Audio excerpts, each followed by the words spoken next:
Lipstick পরে পায়রার মতো লাফায়, রেজওয়ানকে কটাক্ষ ভারতীয় আম্পায়ারের।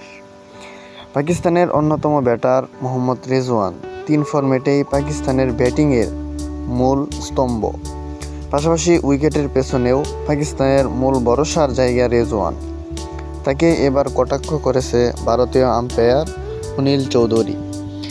এই আম্পায়ারের অভিযোগ, উইকেটের পেছনে প্রতি বলেই পায়রার মতো লাফায় রেজওয়ান।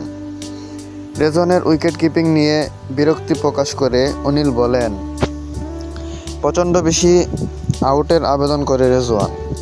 আমার জন্য আম্পায়ারদের সাবধান করে দিলাম। প্রতি বলে চিৎকার করে পায়রার মতো লাফাতে থাকে, লিপস্টিকের মতো কি একটা পরেও। ভালো আম্পায়াররা জানে কোনো উইকেট রক্ষক ভালো আম্পায়ার ভালো হলে এইভাবে আবেদন করে কোনো লাভ হয় না।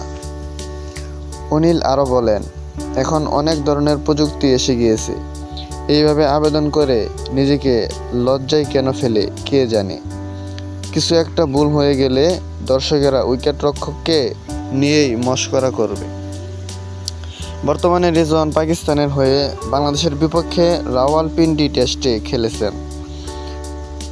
সেখানে প্রথম ইনিংসে ১৭১ রানের অপরাজিত একটা ইনিংস খেলেছেন, যা তার ক্যারিয়ারে সর্বোচ্চ।